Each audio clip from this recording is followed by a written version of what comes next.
নমস্কার সবাইকে। তো অনেকে আমার ফেসবুক, হোয়াটসঅ্যাপ বা ইউটিউবে অনেকেই কমেন্ট করতেছে যে স্যার নো ডিটেনশন পলিসি কি, বা স্যার পাস ফেল যে প্রথাটা এটা যে আবার চালু করা হইতেছে ওই আসলে ব্যাপারটা কি, বা কি এটা কি সব ক্লাসের লেগে কি, যেরকমটা 1 to 8 মানে সবাই কি পাস ফেল সিস্টেমটা কি লাগু হইতেছে কিনা, এরকম অনেক ধরনের কোশ্চেন আইতেছে। তো ওই কোশ্চেনগুলো আমি আজকে উত্তর দিব, যা প্রশ্ন সবগুলোর উত্তর আজকে দেওয়া হবে এই ভিডিওতে। দেখো, নো ডিটেনশন পলিসিটা কি বা কখন এটা চালু হয়েছিল।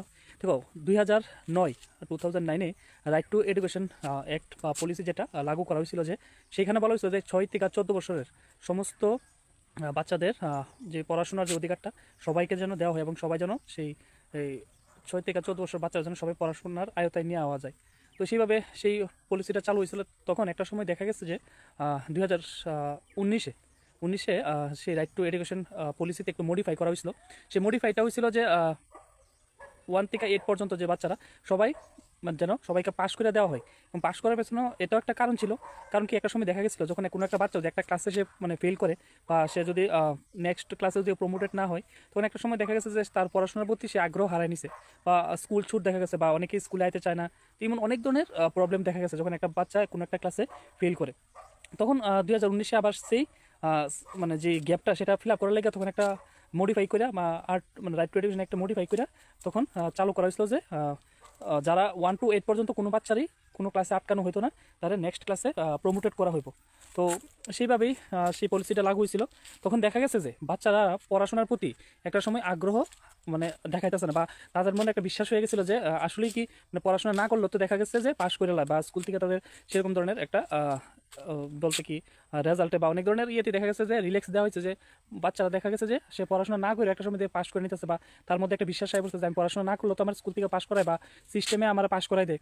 কিন্তু একটা সময় পড়াশোনার প্রতি বাচ্চার আগ্রহ হারানোর ফলে দেখা গেছে যে অনেক বড় একটা গ্যাপ দেখা যাচ্ছে। মানে বাচ্চারা ক্লাস 9 যখন 8 কমপ্লিট করে, মানে যখন ক্লাস 9-এ উঠে, তখন দেখছে যে 8 পর্যন্ত সে তো সেই প্রমোটার হিসাবে সে নেক্সট ক্লাস উঠতেছে, তখন 9-এ দেখে প্রচুর স্টুডেন্ট সেই সিস্টেমের মানে একটা যখন এই সিস্টেমে পড়ে গেছে যে না পড়াশোনা করলো পাস, সেরকম যে থিঙ্কিংটা সে ক্লাস 9-এ দেখতেছে, সে তার 9-এর যে ক্লাসটা সেটা আর পাস করতে পারে না, বা মাধ্যমিকায় প্রচুর পরিমাণে স্টুডেন্ট এগুলি ব্যাক পাইতেছে বা সেই ক্লাসটি ফেল করতেছে। তো এটা একটা এডুকেশন সিস্টেম লাগে এটা অনেকটা বড় সেটব্যাক।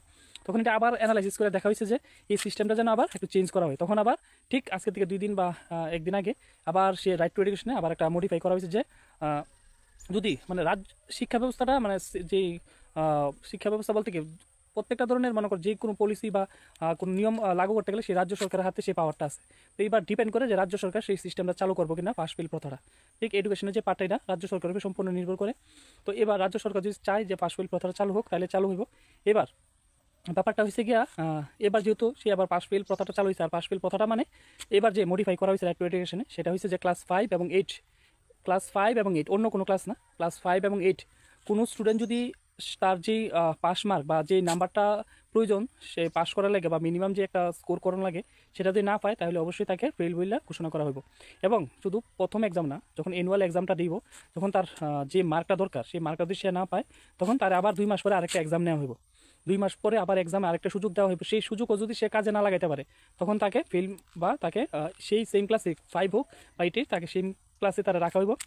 তো তখন দেখো, একটা বাচ্চা ফেল করা মানে কি বাচ্চাটার কোনো এখানে কমতি নেই, সেটা সিস্টেমে বা সেই যেই মানে যে পড়াশোনার যে ধাঁচটা তাকেই মানে ফেলিয়ার করা হয়, মানে চাইল্ড ডেভেলপমেন্ট বা প্যাডাগোগির ভাষায়। তো কোনো স্টুডেন্ট কখনোই ফেল করে না, সেটা সিস্টেম বা এই যেই পড়ার যে ধাঁচটা সেটাই ফেল করে, বা একটা টিচারের তার টিচিং স্টাইলটা ফেল হয়, মানে কখনো একটা চাইল্ড ফেল করে না, এটা এডুকেশনের ভাষায়।